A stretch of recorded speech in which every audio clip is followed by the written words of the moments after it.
بسم الله. سبحان الذي سخر لنا هذا وما كنا له مقرنين وإنا إلى ربنا لمنقلبون. بسم الله، بداية يوم جديد، بداية شهر جديد، إن شاء الله يبقى يوم خير علينا ويبقى شهر خير علينا يا رب. ربنا يرزقنا جميعا. النهارده 1/9 الاثنين، بداية الأسبوع وبداية البونص في أوبر. لا أخفى عليك سرا، أنا من يوم الخميس قاعد قررت إن أكمل نهاية شهر أغسطس أقعده في البيت، مش حابب أشتغل في شهر 8. الشهر ده أنا شفت فيه أحداث كتيرة أوي، شفت فيه حاجات كتيرة أوي وحشة بالنسبة لي، كان عندي فيه محن كتير الحمد لله يعني. فطبعا ما بقولش غير الحمد لله، ربنا ييسر لي أموري وربنا يتولاني يعني. نبتدي يوم النهارده جديد ويوم شغل. طبعا عايزك تذكر الله وتصلي على النبي. محتاج منك انك تعمل لي لايك وتدعمني وتشترك في القناه، لان انا بعمل لك الفيديوهات دي وبتعب فيها وما بلاقيش منك تقدير. فزي ما انا بقدرك المفروض انت تقدرني، واقل حاجه تعمل لي لايك. ان شاء الله يبقى يوم جميل النهارده ويوم يعجبك. انا العربيه عندي عايز شويه حاجات. اهم حاجه عندي الاضاءه. انا عندي كشافات بصراحه بالليل ما بشوفش بيها خالص. فانا النهارده اليوم اللي هشتغله هيبقى يوم للاضاءه. يعني انا النهارده مطالب مني 1200 جنيه عشان اجيب طقم ليد اتش 4 امامي. 1200 جنيه، فهل هنقدر نعمل 1200 جنيه؟ الساعه دلوقتي كام؟ الساعه دلوقتي 5. هل هنقدر نعمل 1200 جنيه النهارده؟ هنحاول وهنجتهد وهنسعى، وان شاء الله ربنا هيكرمنا. كمل معايا الفيديو للاخر وصدقني هيعجبك قوي.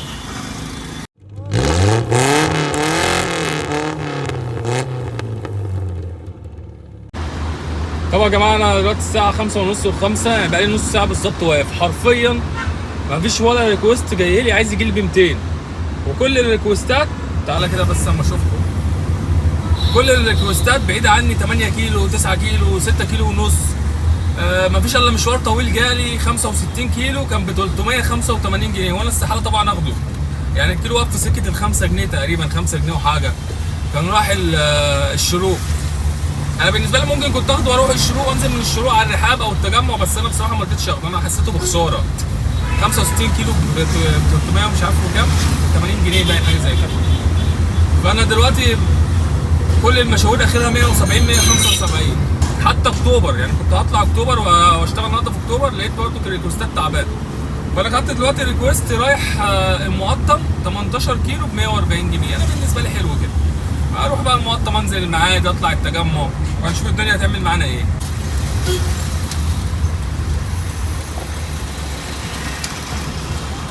احنا هناخد العميل من هنا وارجع لكم بعد ما اوصله.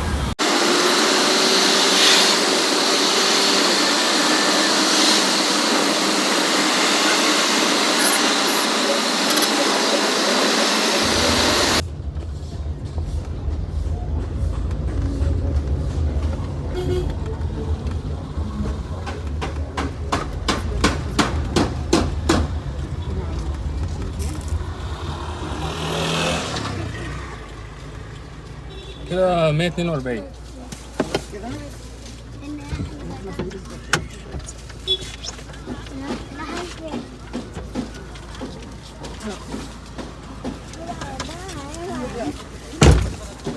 اتفضل يا استاذ.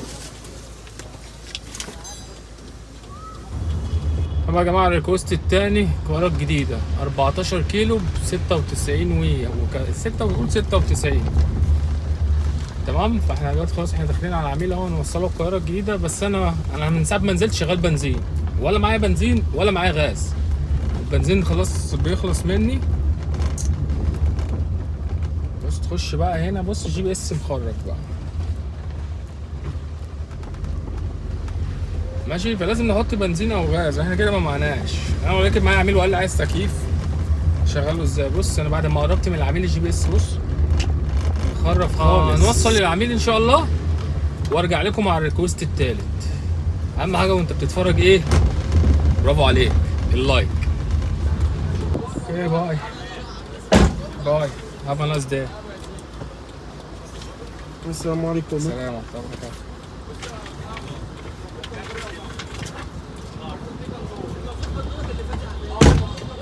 يا جماعه كده وصلت العميل بتاع المقطم وخدت ريكوست وانا جالي. تمام. ما بيني وما بين العميل 500 متر. راح فين؟ راح محور سعد زغلول. ممكن شكله كده كومباوند سودك اللي تحت على الطريق. 10 كيلو بكام؟ ب 95 جنيه. 10 كيلو ب 95 جنيه. حلو. بصوا يا جماعه، انا كنت من شهر ونص كنت عامل عفشه مغير مساعدين ومساعدين ورا. جبت مساعدين قدام صيني وجبت ورا كي واي بي. مساعدين الكي واي بي ورا اليمين والله العظيم بعدها مفيش ب 20 يوم المساعد بيدبدب.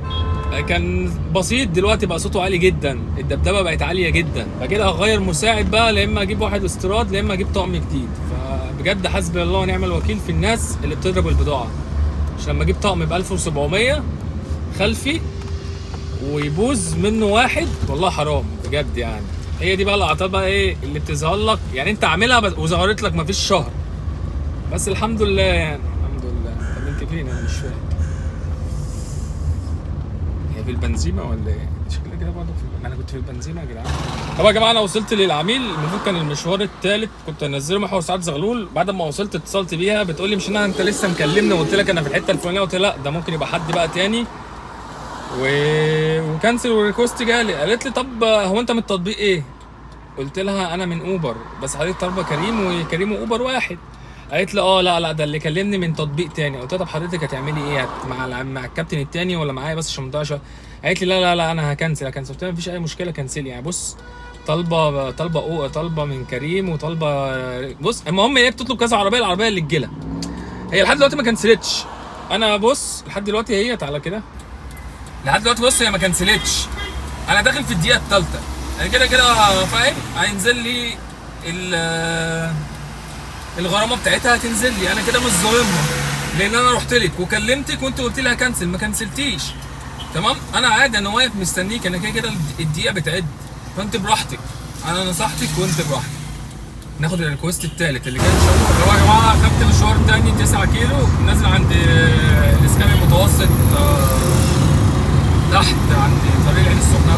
مش يعني هو بيتقال عليه طريق العين السخنه. تمام 9 كيلو ب 92 جنيه. تمام المشوار اللي اتلغى نزل لي فيه كام؟ 22 ونص. الاول كان بينزل لها 8 جنيه ونص. فالاستفاده ليه؟ بصوا يا جماعه المنظر، بصوا المنظر جميل ازاي. التسعين الجنوبي دوت بيفكرني بقالي كتير ما بروحش اكتوبر، بيفكرني بالمحور المركزي والله العظيم بالظبط. هو نفس نفس الشكل ونفس الستايل ونفس كل حاجه. بص 90 زحمه ازاي؟ 90 زحمه جدا. انا خلاص العميل هنا اهو عند الغاز التاني. بصوا يا جماعه الزحمه فين بقى؟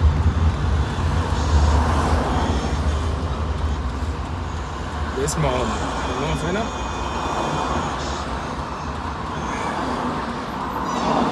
ونقول له الايه؟ لقد وصلنا 9 كيلو. حلو.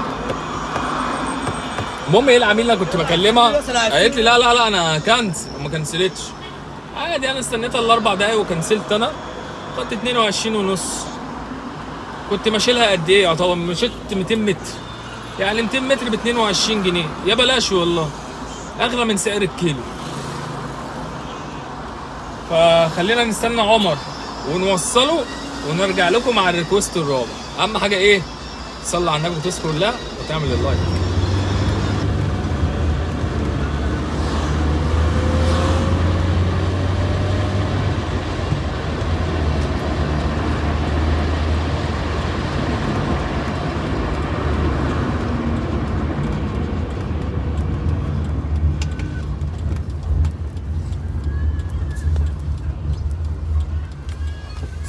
كده 90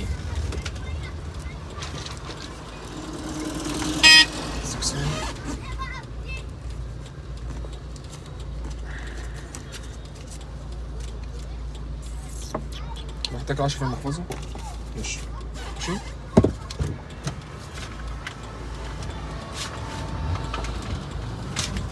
جدا من اختي يعني.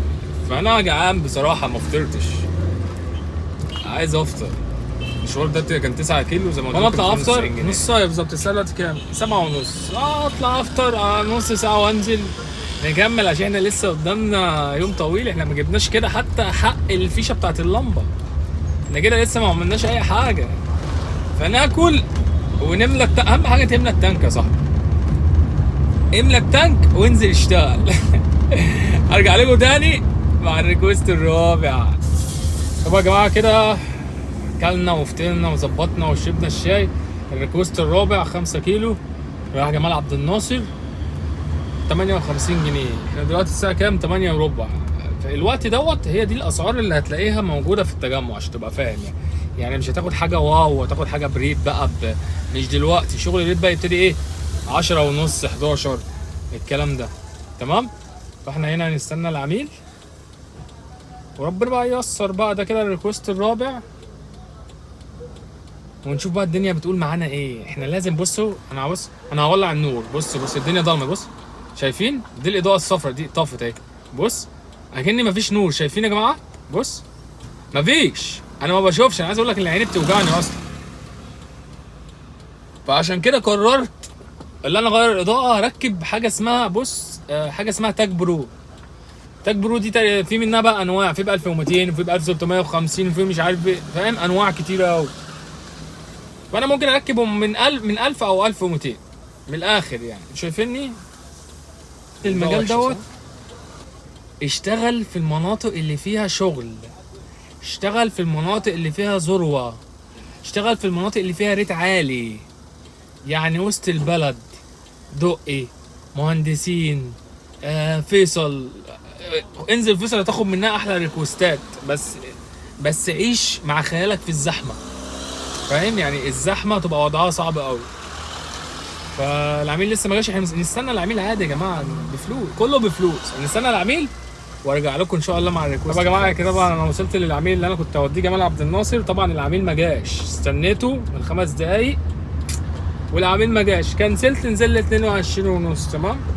دلوقتي هناخد مشوار من هنا من التطوير. لو تعرفوا التطوير يعني بقى اللي بيشتغل في التجمع الخامس. تمام. هاخد رايح التسعين الشمالي 11 كيلو. بكام بقى؟ ب 92 جنيه، ب 92 ونص. رايح التسعين الشمالي. انا كده وصلت. تمام. هو من تطبيق كريم. تاني رحله النهارده جايه من تطبيق كريم. بس اول رحله العميله قالت لي هكنسل وما كنسلتش وانا كنسلتها ونزل عليها غرامه 22 جنيه. فده كده تاني عميل معانا من تطبيق كريم. طب يا جماعه الريكوست الخامس 5 كيلو راح عند محور الجامعه الامريكيه. 5 كيلو ب 60 جنيه. ده الريكوست الخامس. هو واقف هنا عند ماكسيم مول. تمام. هننزل ناخد العميل ونشوف الدنيا بتقول معانا ايه. الساعه دلوقتي 9. لسه معانا وقت باذن الله. كده انا المفروض وصلت.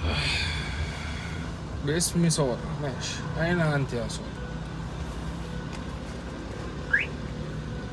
ليه كده بس؟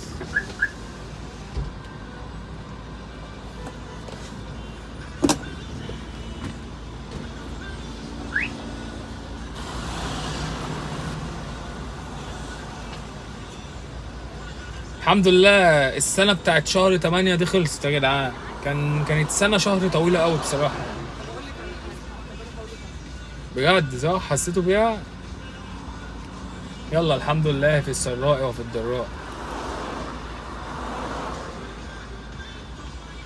الحمد لله. انتوا بقى قولوا لي يا جدعان الشغل عامل معاكم ايه؟ يعني الدنيا ماشيه معاكم؟ بتشتغلوا امتى؟ نظام شغلكم ايه؟ بتشتغلوا صبح ولا بتشتغلوا ليل؟ بتشتغلوا جوكر او جنرال في القاهره كلها، ولا مثلا بتشتغل مثلا منطقتين 3 بس ما بتخرجش منهم؟ اتفضلي. يعني الدنيا معاكم برضو ماشيه ازاي؟ زي ما انا بقول لكم الدنيا معايا، ماشيه ازاي؟ قولوا لي انتوا كمان الدنيا معاكم ماشيه ازاي؟ يعني فهموني الدنيا برضو. ادينا بنستفاد من بعضينا. بص بقى عربيه المرور واقفه اهي على الشمال. انا الاول كنت باخد الحته دي عكس الصينيه دي وبطلع. لا دلوقتي بقى لازم كده همشي والف وارجع تاني. طبعا يا جدعان الريكوست السادس 8 كيلو ب 82 جنيه. ده كده الريكوست السادس. في حاجه غريبه بقى انا لفتت نظري النهارده كده في التجمع، واول مره اشوفها بتحصل في التجمع. انا حرفيا كل مشوار بيجي لي فيه الكيلو ب 10 جنيه. كل المشوار اللي بيجي لي الكيلو فيها ب 10 جنيه. انا اول مره اشوف كده في التجمع. 6 7 8 المشاوير الصغيره اللي هي ال 2 3 كيلو تاخد فيه الكيلو ب 12 و13 جنيه، لكن مشوار 8 كيلو و6 كيلو و7 كيلو ده يعني من ساعه ما دخلت التجمع هو بيجي لي ب 10 جنيه. فدي حاجه غريبه بصراحه، انا مستغرب يعني، انا مستغرب بصراحه يعني الحمد لله يعني. وفي مشاوير بتجي لي كتير قوي يعني، انا برفض برضو كتير، ده السادس. شوف انا من ساعه ما نزلت ده السادس، انا بنقي المشاوير معينه، انا بشتغل على مشاوير معينه ما بشتغلش جهجهوني، انا باخد مشاوير معينه. ناخد العميل ده هنوصله هو ده تعالى يا حبيبي نوصله وارجع له. لا ما يلا يا باشا ما تقلقش. السلام عليكم. سلام عليكم. الكود اللي مع حضرتك كام؟ 1581.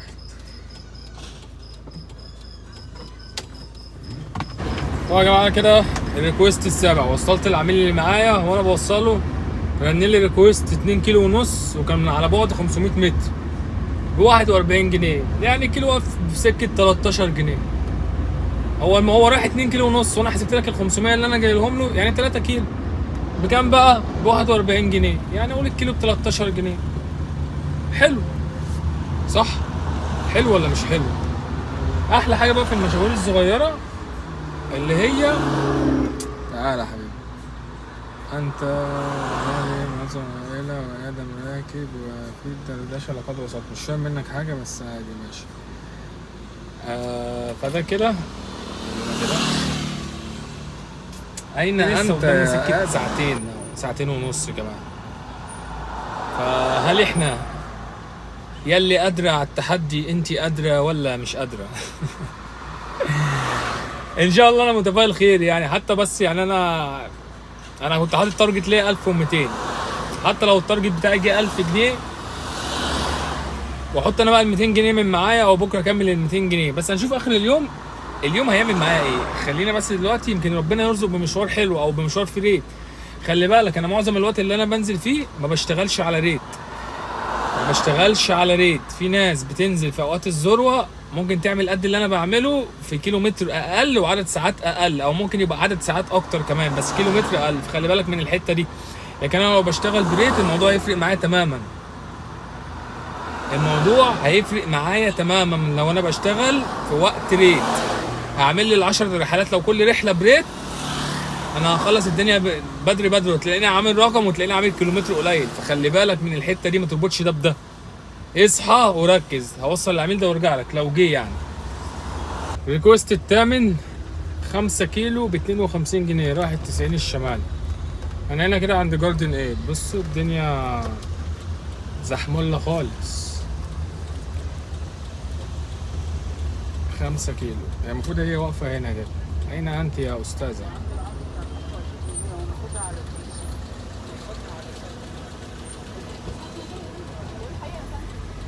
قول يا حبيبتي الحقيقة فين بقى؟ مش كده بقى، الحتة دي وحشة أوي. خش يلا يا باشا.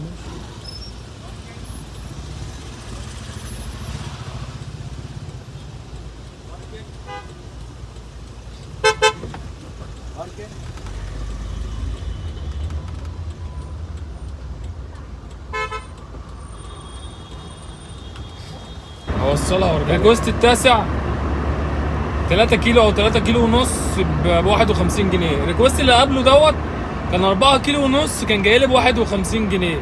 استنيت العميل 6 دقايق، قالت لي معلش استناني عشان بحاسب مش عارف ايه. قلت لها ماشي مفيش مشكله.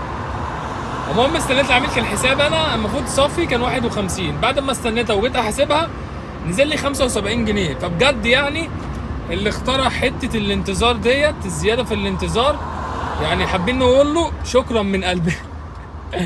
لا بجد والله حابين نقول لك شكرا يعني، الحمد لله اللي اخترع حته الانتظار دي نقول له شكرا. فكان حسابي 51 نزل لي 75 جنيه، يعني نزل لي بتاع 24 جنيه زياده او 23 جنيه زياده. فالعميل يتاخر براحته يا باشا، انا استناه ما دام هينزل لي فلوس استناه. انا دلوقتي معايا الريكوست ده 3 كيلو ب 51 جنيه برضه، ده الريكوست التاسع. هوصله وارجع لكم. تقول لي تكره ايه في حياتك في التجمع الخامس؟ اقول لك اكره كومباوند المخابرات في دخوله وفي خروجه. يعني ممل وملكش الا بوابه واحده تخش منها اللي هي بتاعت محور محمد نجيب ديت، واللي عاملها عند بوابه تانية قريب منك يقول لك لا ده ملاك بس فاهم، وياخد منك الرخصتين ويفتش الشنطه وانت طالع يفتش الشنطه وقصه ما بحبش اخشه. بس ما علينا يعني. المهم ان انا خدت الريكوست دوت، ده الريكوست العاشر، وسبحان الله رايح 10 كيلو بكام بقى؟ ب 124 جنيه. بس الريكوست انا مشيت له كيلوهات حلوه يعني، مشيت 4 كيلو تقريبا. بس انا مشيت ال 4 كيلو لان المشوار حلو ويستاهل، فاهمني يعني. انا المشوار حلو ويستاهل،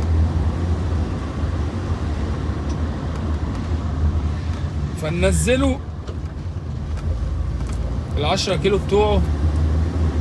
الساعة كام؟ الساعة دلوقتي لسه 11 الا 5، لسه يعني ان شاء الله لسه معانا وقت يعني ايه على التحدي بتاعنا يعني.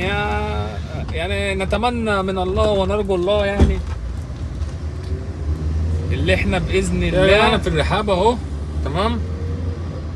خدت ريكوست 2 كيلو ما بيني وما بين العميل 400 متر، 2 كيلو ب 41 جنيه.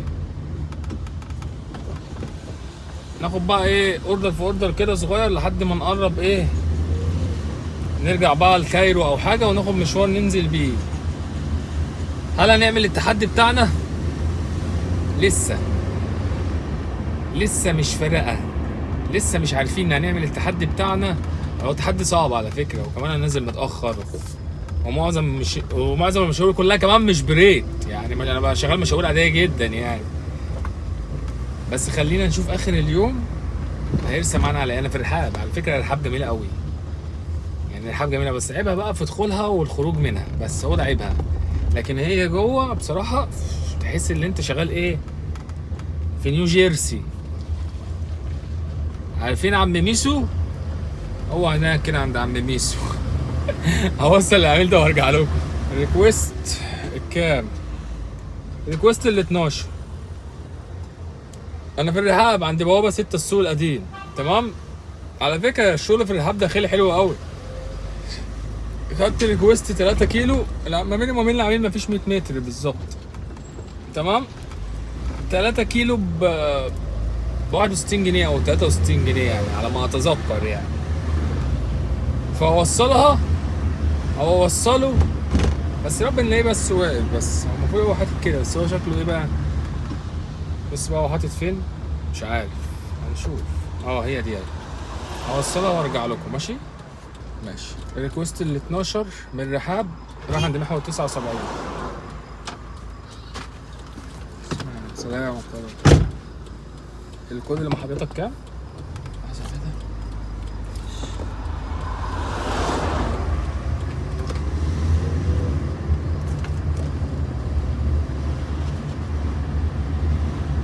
واحد زيرو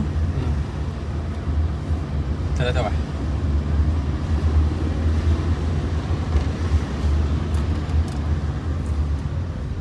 تمام؟ تمام.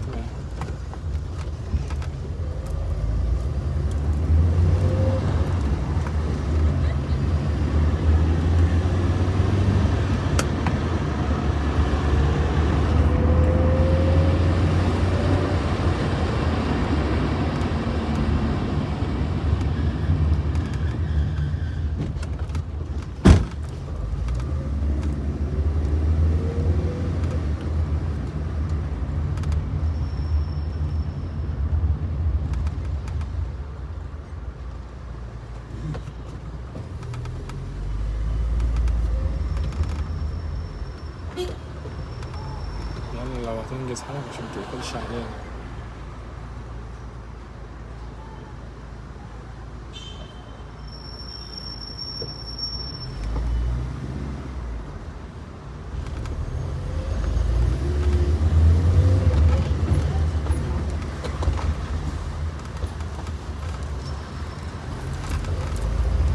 لحقناها قبل ما تقفل. ايه؟ لحقناها قبل ما تقفل. ايوه بتاعت دي مستفزه قوي بصراحه. يا جماعه انا نزلت الريكوست اللي كان معاه كان 11 كيلو ب اقول لك بكام والله نسيت، ب 97 جنيه تمام. انا دلوقتي بدور على حاجه تنزلني، فجالي ريكوست هنا من 7 ستار كيلو و400، والعميل ما بيني وما بينه 200 متر تقريبا. بكام بقى؟ ب 84 جنيه. اسيبه؟ لا ما سيبوش يا عم، اخده فنودي المشوار ده ونشوف حاجه تروحنا. يا ترى هنكمل التحدي بتاعنا ولا هيبقى صعب؟ انتوا شايفين ايه؟ خلينا ونشوف. كده انا وصلت العميل اهو، كيلو ونص بكام؟ 90 جنيه. كيلو ونص ب 90 جنيه. طيب العميل ده راكب معايا واحد وواحده كبار، فهم راكبين، انت عارف الناس الكبيره يعني بتحب تتكلم ما بتسكتش. فانا النهارده اصلا شغال وعامل التحدي عشان الاضاءه، فبص لولا ستر ربنا. العميل بيقول لي نور النور، قلت له لا هو النور منور، قال لي لا ده انت كده مفيش اضاءه خالص. قلت له لا هو النور اهو شغال، قال لي لا ده انت كده غلط ومش غلط. المهم قاعد يديني قصه وموال. اهو عميل زي ده، عميل زي ده ممكن يعمل لك مشكله، ممكن يضيعك، رغم ان هي حاجه هو في نور، يعني هو في نور بس هو عايز النور ايه؟ يفرش الشارع. قلت له لا والله انا بقالي كام يوم كده بدور فعلا على اضاءه ليد وكده، وربنا يكرم، بس هي الحاجه غاليه فالواحد لسه يعني بيجمع الفلوس. ف عميل زي ده ممكن يوديك الشلاحات، يعني هو ممكن دلوقتي يعمل فيها تقرير اللي انا العربيه فيها حاجه، فاهمني؟ بس على الله بقى، انا مش شاغلني، انا ما دام ما ضرتش حد وما اذيتش حد. طبعا يا جماعه كده انا نهايه يومنا الجميل. الحمد لله طلعنا قد التحدي. الحمد لله عملنا ال 1200 اللي احنا كنا عايزينهم. اشتغلنا بالظبط 14 مشوار في 6 ساعات و50 دقيقة اهو ماشي، عامل 1200 جنيه. تمام. على كام كيلو بقى؟ على 146، على 147 كيلو، على 147 كيلو. فالحمد لله كعدد ساعات، عدد ساعات مش كتير، كيلومتر مش كتير. احنا قلنا كام؟ 147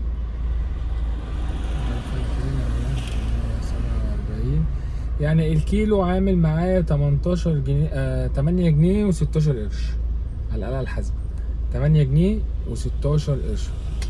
طبعا الحمد لله كان اهم حاجه عندي اللي انا اعمل التحدي بتاعي واكسبه، وانا طلعت قد التحدي. كان يوم جميل، كان يوم فيه شغل. الريكوستات الى حد ما كانت حلوه، اي نعم ريت مش عالي قوي بس كانت بتيجي الريكوستات حلوه. فالحمد لله انا يومي كده خلص كده، انا قفلت التطبيقات وانا يومي خلص والحمد لله. مادام الفيديو عجبك او اتفرجت على الفيديو تعمل لايك، تذكر الله، تصلي على النبي، واعمل اشتراك في القناه. اشوفكم في يوم جديد.